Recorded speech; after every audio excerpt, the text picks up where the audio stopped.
And welcome back to the fourth episode of GTO Race Center. As always, I'm here joined by Rashad Metz. How you doing tonight, Rashad? I'm doing great. Super excited to get into the show today. We had a lot of events coming up, a lot of things to talk about, and I'm super excited.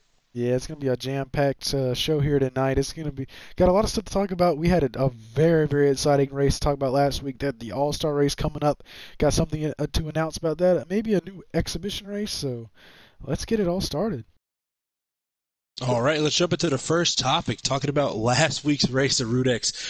First of all, what a hell of a race! That race pulled.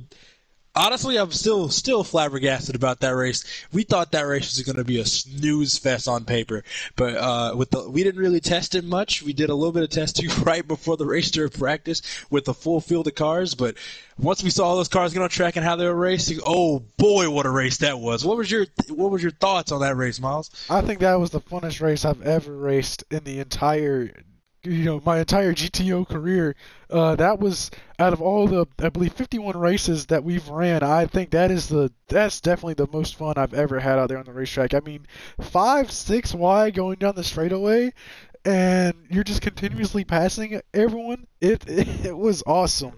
Just everyone got a chance to lead that race. Everyone was shuffling back and forth to the front. Everyone was just smiling ear to ear that entire time, and it was just a blast. How about how'd you feel about it? Oh, it was awesome. It was a lot of fun in the race car. 8 wide start restarts was amazing. I think we should do that on every racetrack. I don't know if we'd be able to fit Yeah, on every we got to do racetrack, it at but Northern Isle, Miles. 8 wide yeah, restarts. I think I can Full. only see 4 lanes here going into turn three. I So see 2 more on that apron, so I don't know what you're talking about, sir. But anyway, it was a hell of a race. I really enjoyed it.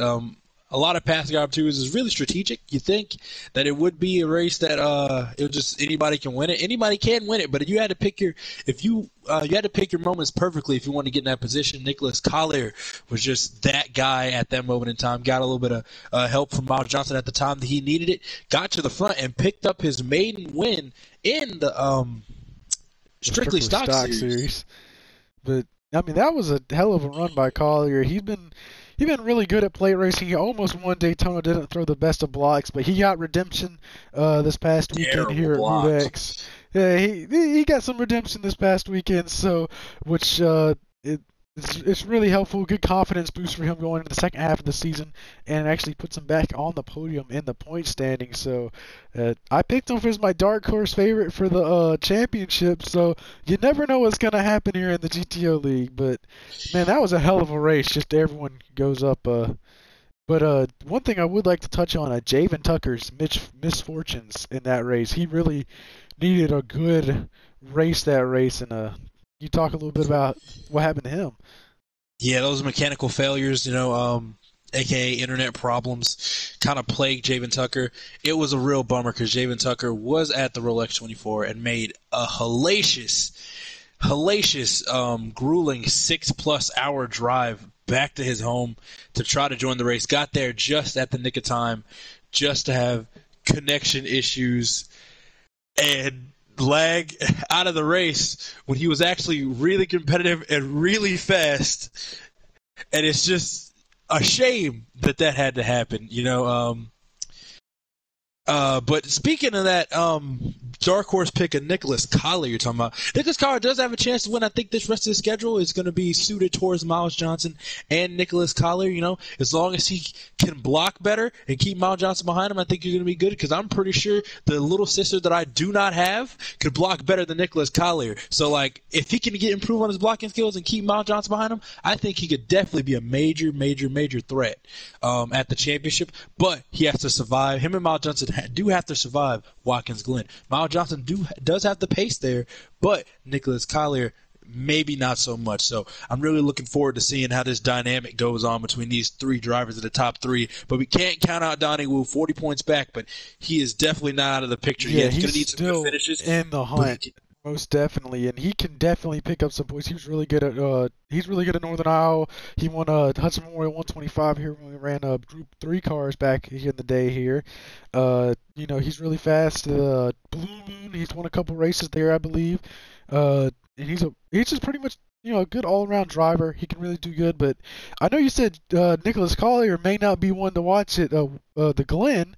But remember Road Atlanta where he was cussing all weekend and did not want to run that race? He ended up getting a podium and finishing third. So you never know what's going to happen. So Okay, I'm gonna combat your. I'm gonna debate you a little bit on that. He did get a podium. It's on the scoreboard. It's on the points. But I don't think that was a pace-based position right there. I think that was just he was at a lot of drivers in front of him had misfortune. And he managed to pick up and capitalize on misfortune, being consistent in the later ends of the race. But I'm referring to on pace alone. I don't think he's going to be. I think it's going to be grueling for him at Watkins. I think he does have potential to finish pretty good because he actually does have pretty decent pace there. I wouldn't say it's the fastest out of everyone else that's racing, but I really do feel like he still is a threat to get a good top 5 to a podium finish there at Watkins Glen as well.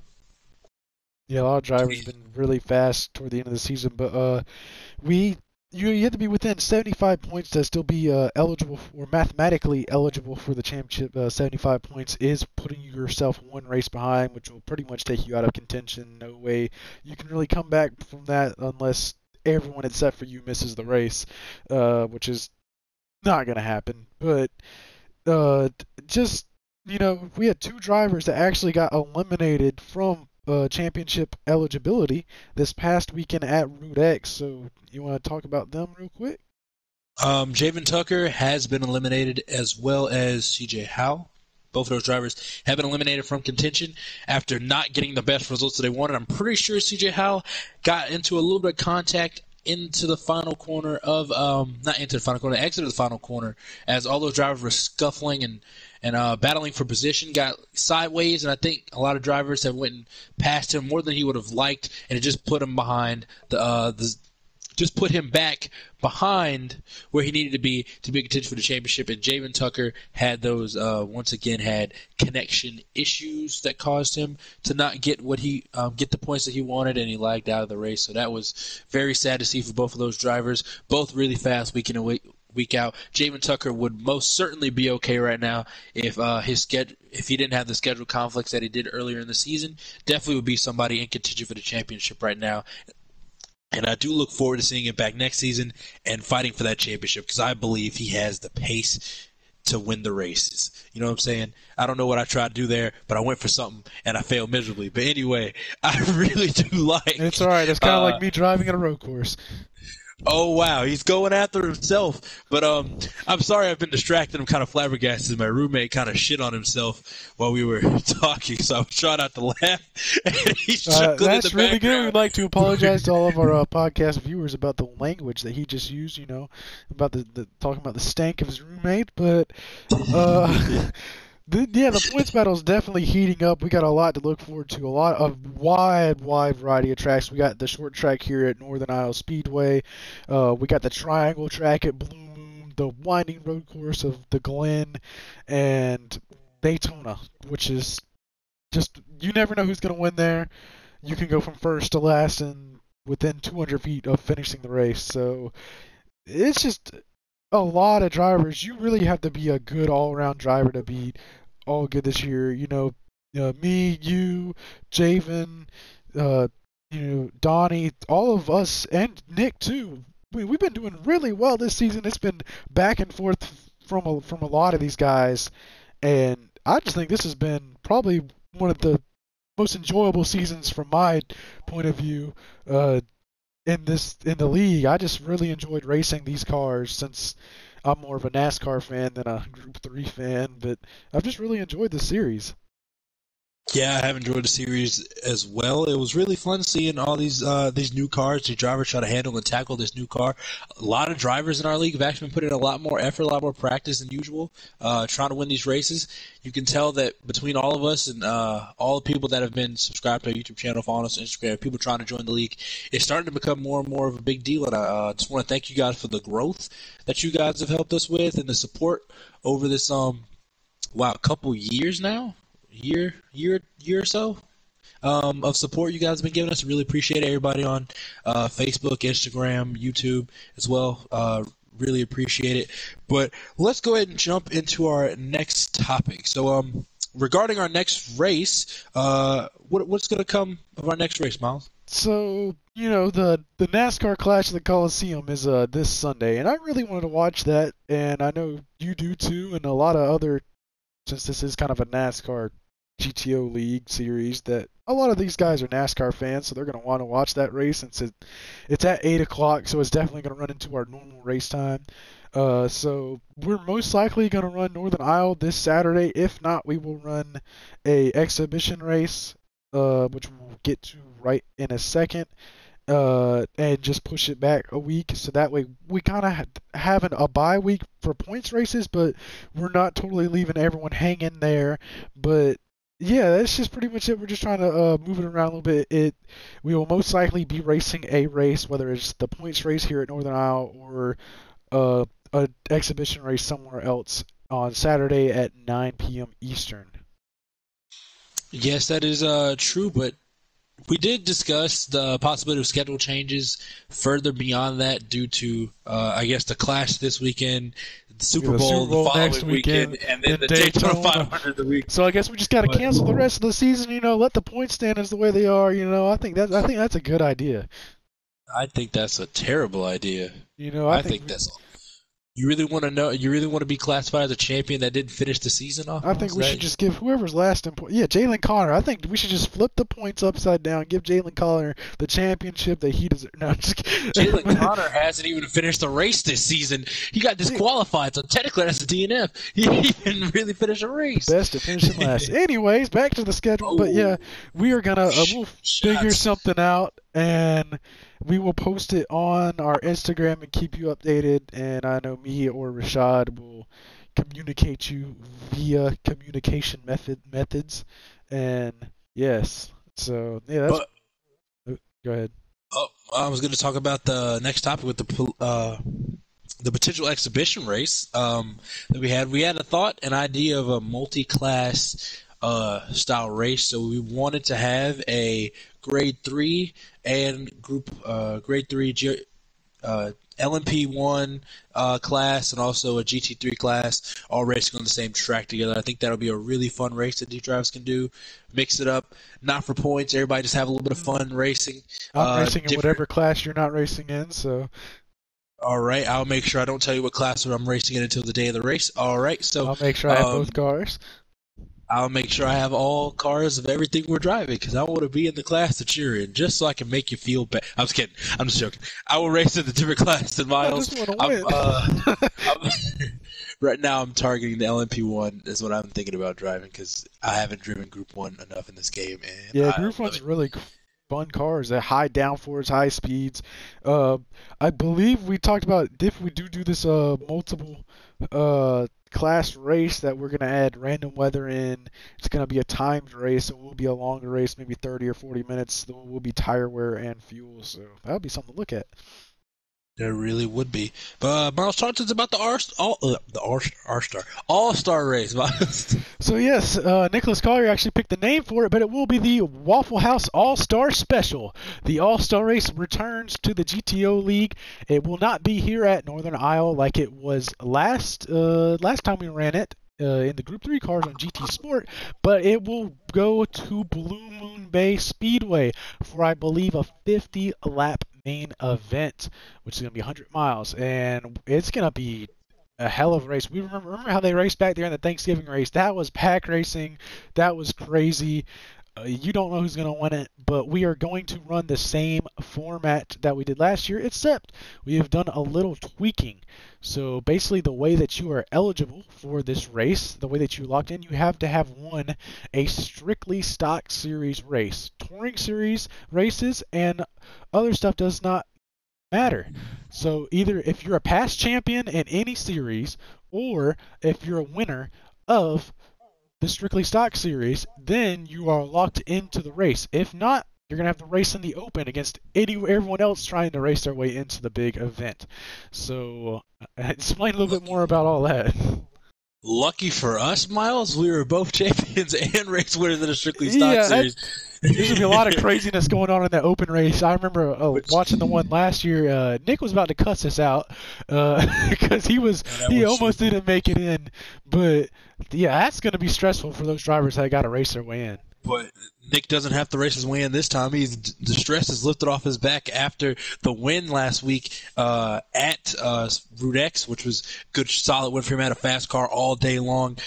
Really was somebody to look at all race long. But to think about who you're going to potentially be racing against to get into this race, I don't know how many spots yet we're going to have to be open for more drivers to get in.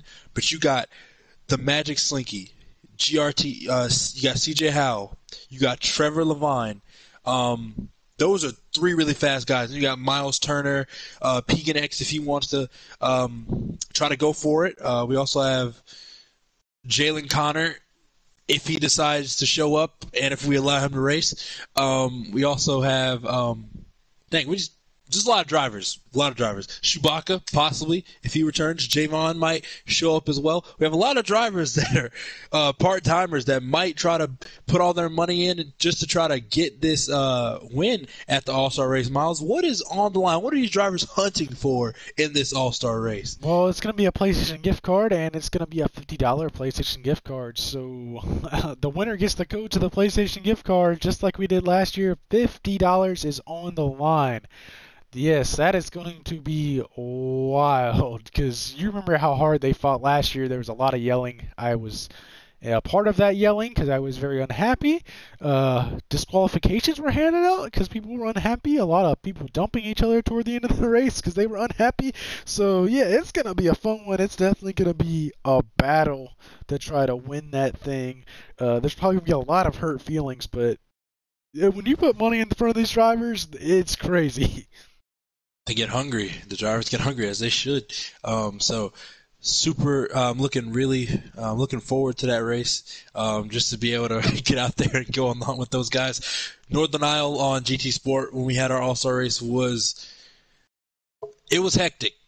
Pack racing, really narrow racetrack, not a lot of places you can go, not a lot of lanes that worked. But going to Blue Moon, I think would be a good change of pace. I feel like these drivers can really mix it up pretty good, and I think they might be.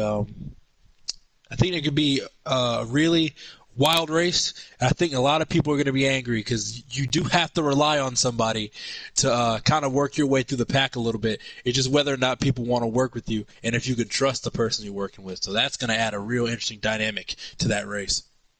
Yeah, it's going to be a fun race, and it's really one to look forward to. They will have one race to practice the week before because we're going to stay at Blue Moon for 2 weeks in a row. We'll be there for the Points Series race for the Strictly Stock Series, and then we're going to stay there an additional weekend for the exhibition race right before the championship race. And the week before, Rashad, you know what has been announced? What is going to be the week before at Blue Moon Bay Speedway? The throwback race. The official throwback weekend of the GTO League is back. We had it at Cue the Sarth. fireworks. Yeah. And confetti, but we had it last time we had it was at Sarth, I believe. So for all the drivers and everyone watching, bring your best throwback schemes. It could be a throwback to yourself earlier in the league, or a throwback to real life drivers. Just any old looking scheme, or just a throwback in general. Bring it. Let's have some fun. And we are gonna put the replay in black and white. No, I'm just kidding, but yeah, it's gonna be a fun weekend just to see those old schemes out there on the track, battling it out. Can I get a Bubba Wallace scheme? Yes, you can if you want. Yes. Bubba Wallace. Anyway, super excited for that race as well. Throwback race, gotta love it. I already know what scheme I'm gonna pick is not gonna be Bubba Wallace. I'll just make a joke there, but I'm gonna throw back. I'm not gonna spoil it. Nope, I'm not gonna spoil it. I was gonna, not gonna spoil it. Yeah, But we gotta keep that until race weekend. yeah, we really do. It's super hard to keep those secrets sometimes. Look at this handsome gentleman right there. Thanks to those two gentlemen right there, we have a safe race each and every week to make sure the facility is taken care of when we're not there. And I love how beautiful this facility is. Great facility, great place to race. And thanks to each and all these hardworking clones for getting the job done. These hardworking guys, yeah, they're just working hard every week. So what's next on the agenda, Miles? Let me take a look here. We've talked about the All-Star Race throwback race. Ooh, it's time for an interview. We did not weren't able to have a guest driver this week, but lucky for us, we are both the drivers, me and Rashad. So, Rashad, it is time for your interview. You are our guest driver. So, welcome, guest driver. Thank you. I'm glad to be here. All right, so you are the winningest driver in the GTO League. Uh, we just have a lot to talk about here. You've been wanting to be a race car driver all your life and stuff. Just start from the beginning. Where did it all start with you wanting to become a race car driver?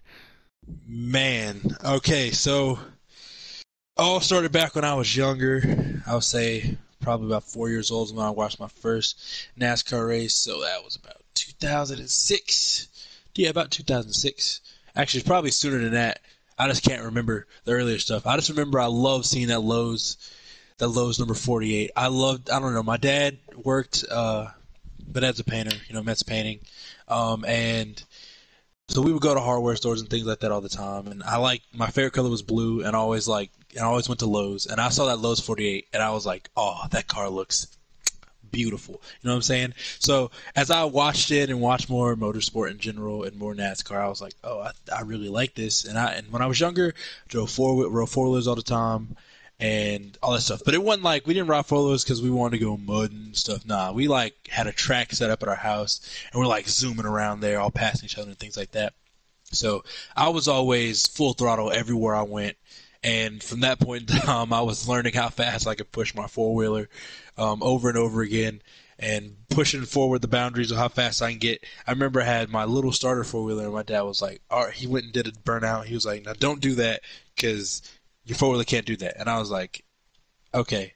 And I went to go do a burnout, and I flipped the four-wheeler over on top of myself. So that was a really interesting day. But the thought that it could have never happened really blows my mind because when I was smaller than that, I was on the dirt bike with my dad, and my dad had me working the control on the dirt bike. And for some reason, in my little tiny head, my little tiny brain, I said, I'm going to yank the throttle I back mean, it's as still tiny. hard No, as I'm just kidding. Wow, Miles. Wow, this tiny brain beats you like 10 out of 10 I think times. we get it now. So All right, anyway, let's continue on with the story, please. so I yanked the throttle back as hard as I can and sent us all up into the sky. And my dad caught me on the way to the ground and my brother. And we were fine, and I was crying. And I didn't want to do it anymore. And my dad made me get over my fear of that and had me keep going. So I just want to thank him for that and getting me back on there because I would have not liked motorsports or going fast after that day. So I guess that's where it all started with that beautiful Lowe's number 48 Monte Carlo. Yeah, that's a very interesting story. And then, I know, what's the closest you've ever gotten to actually completing that dream so far of becoming a stock car driver? The closest I've gotten, I would say, is being fortunate enough to have a friend like Miles here, who opened up a multitude of opportunities for me to get really up close and personal with race cars on this late model team. I really do, not his late model team, but the late model team he helps out on, works on. Allowed me to come out there almost every weekend and help out. I really do appreciate that, especially when week after week, it was either raining for the first couple weekends I came. Every race I went to, it you brought rained. rain to Even the every single Darlington race. racetrack we went.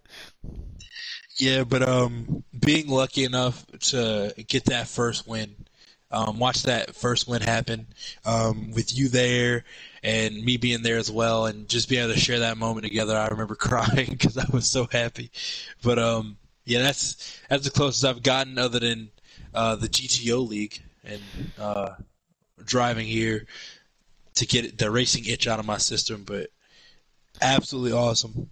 Now, you started, or the GTO League had started about 2.5 years ago. You weren't there for the first race, however, but a couple races into that first season, you made your first start here at Northern Isle and that little number 24 Corvette Group 3 car, and you won in your first ever start.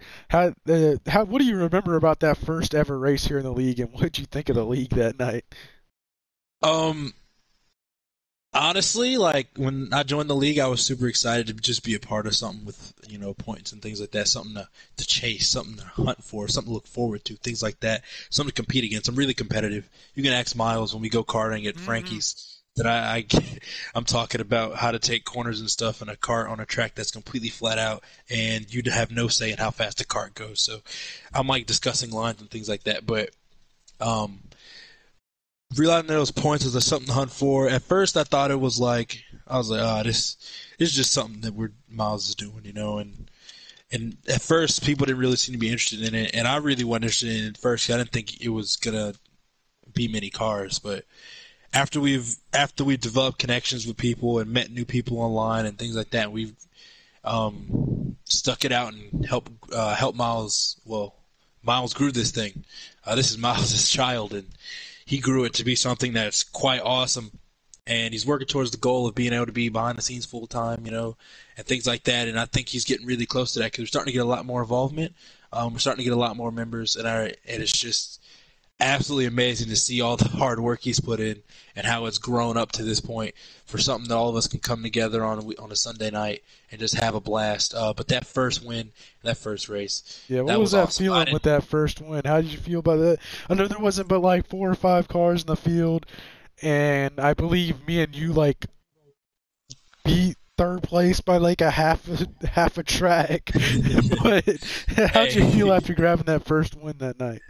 I was happy to get that first win, but to be honest, I thought it was just another day to kick Miles' ass in GT. That's what that was. Thank you. uh, But I'm just messing. But a Miles was little awesome. He while was really later on in fast. that season, I know since you missed a couple races, you won 5 out of 10 races. I won the other 5. Me and you swept the entire season. Uh, after winning those 5 races and finishing, I believe, third in the points, even though you missed a couple races, and you won the Rookie of the Year for the first ever season of the league. How'd you feel after getting that award and stuff? Once I got that Rookie of the Year award, it only made me hungrier. It just made me want to come back the next season and race all the races and try to win all of them. I wanted to win all the races. I don't remember if I did or not. I can't recollect, but I think I picked up some wins here and there. But uh, I really do. I really wanted to win. I wanted to keep winning and keep winning and keep winning. And more people came and raced with us week after week, and I was like, yes, more people to race, more people to race, more of a challenge, more competition, and it just made me more and more excited week in and week out. Like I would move everything off my schedule just to make sure I can be back home in time to race that race on those Sundays. So, yeah, it was awesome for me. Now we raced the Group 3 Touring Series. I know you remember that very fondly. And you won your first ever championship at Bloom Bay at the end of the first Touring Series season.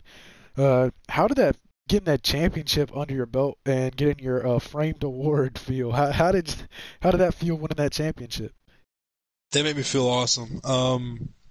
Especially on how hard of a schedule that was, with the grade threes, was really hard. We had some very complicated road courses on there, combination of ovals and road courses, which made it very challenging to try to be consistent week in and week out and get those points, especially racing against drivers like Trevor Levine and Javen Tucker. Both of those guys really, really fast week in and week out in that series, and I was trying to keep trying to keep up with them. When Trevor Levine was on track, he was either going to be the fastest guy on track or he was going to be the fastest guy on track. So it was always a challenge to beat him and try to figure out what his weaknesses were week in and week out and how I could capitalize it if my car wasn't necessarily the fastest. So super awesome racing in that series, getting that experience in with that car. Uh, just takes me back to when Trevor had the race in the bag. I mean, winning by 5 seconds at least, Oh, and and he he decided to stopped. stop before the finish line to let the timer go down, but I passed him right before the line to start the timer back up. So he had to re-accelerate on a long straightaway when I was already full speed and trying to hunt me back down, which he almost did, which is terrifying to this day that he almost caught me, that he was that much faster. So yeah, that was just awesome.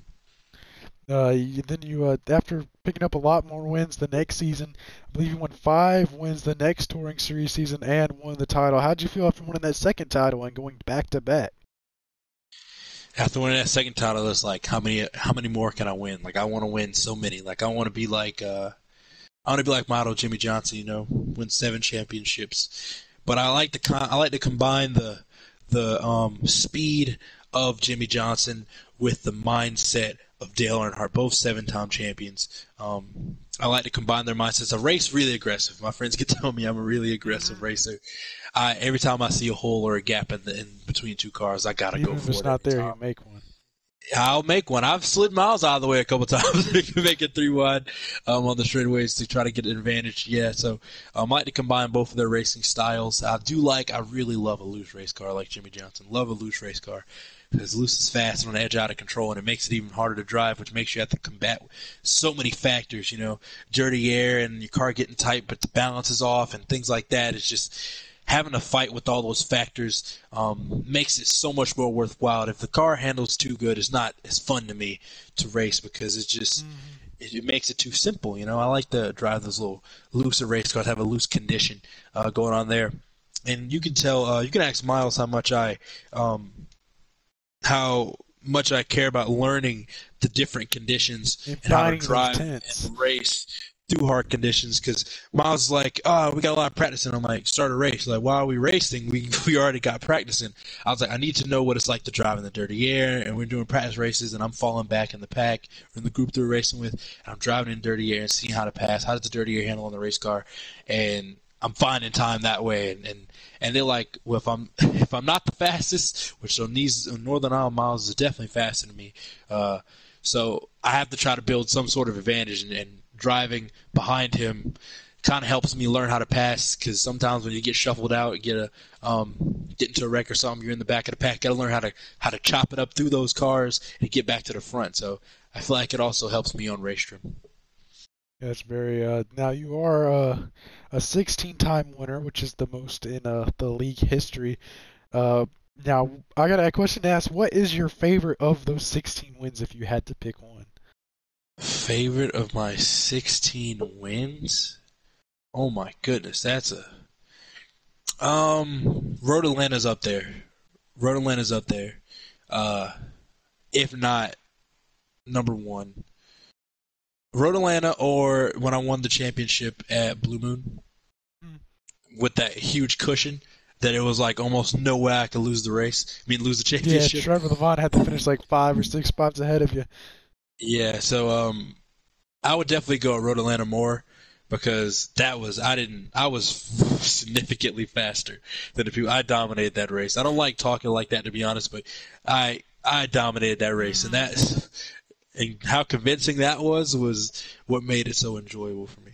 Yeah, I tried to find some speed to catch you there at the end by going 15 feet in the air. It did not work, but Try to fly over half the track and land on the other side and drive. I accidentally clicked the flying lap button, in F1.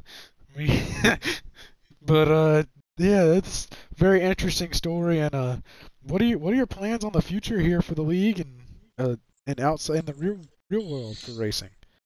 Well, in the league, I want to help this league grow. I want it to get bigger and bigger and have more drivers. Hopefully, one day we can get a 16-car field each and every weekend. That would be absolutely incredible to be able to have that 16-car field. And maybe if we have more than that, we can create a lower series for drivers to work their way up into the 16-car field instead of having and we can run multiple different series. And then Miles can be full-time in the booth, and I can race against all the newcomers, all the old veterans that raced with us from the beginning and the new guys that are coming in ready to prove something to themselves. I just get a rush when I'm in the car, loving to race. And future plans, I would really love to continue helping Miles out on the race team, and especially try to learn to get better with manual more than because I can do it, but I am You only very started out very a couple times. I started out a lot of times, but once I got going, I could kind of keep it going. But I want to help go more with that, keep the league growing, try to get it to multiple platforms, get people interested, get people coming week in and week out, be completely involved in it. I want to be able to do behind the scenes. I want to be able to do on track things. I want to be able to commentate. I want to do all that stuff because honestly, I really love it. And honestly, if I would realize how much I like commentating, I would have went to school for it instead of what I'm doing now. Probably a mistake what I'm doing now. But anyway, I'll figure something out. But also like to get into karting. Try to do some rental kart things. Also like to do some Le Mans, not Lemons races with my best friend Miles here. And also go to more races in real life and talk to some more people and get more involved. If I'm not in the cockpit, I'll probably be somewhere talking about racing. Yeah. If I'm not watching anytime, I bet you 90% of the time that he's watching something on YouTube, you can bet $100 that it's a COT race because he just has a thing for COTs for some reason.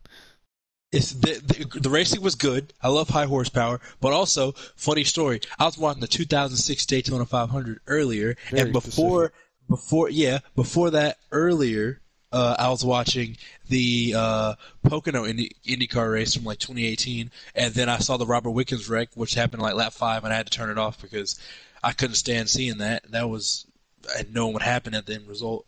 But then I started watching the IndyCar race at Texas. Started watching the IndyCar race at Texas, which was a good race to watch as well. I actually watched some of St. Petersburg as well. Didn't finish these races, watching pieces and pieces of things. In class yesterday, I was watching Stadium Trucks. Love Stadium Trucks. Love all forms of racing, to be honest. But yeah, if I'm not watching anything stupid on YouTube, it's probably gonna be racing. Probably I'm gonna finish watching the Daytona race when I get off here. If not, just go to sleep so I get up early. But yeah. Well, that's a really interesting story. Thank you for being here and sharing all of your stories throughout the league and in real life. Thank you. No problem, no problem. Super happy to be here. Well, I think we have pretty much covered your story there, Rashad. Is there anything else that you would like to add on to the show before we get down to the end of it? Nope, I had nothing else to add. I'm just super excited for the rest of this season and everything we got going on. So that's all I have. Well, thank you again for joining me here in the as our talk show. I know you'll be back again next week if we have one again next week, which will be, or we most likely will. But we will keep you all updated about the scheduling for this weekend, next weekend, and the following weekend. We might be moving some stuff around. Most likely we'll be doing exhibition race. Do not know yet, but we will figure it all out and let you know on our Instagram or our Facebook group. Just let us know if you want to add it, message us, follow us on YouTube and stuff. And remember, the Gran Turismo Online League is presented by Mets Painting, where improvement is their specialty.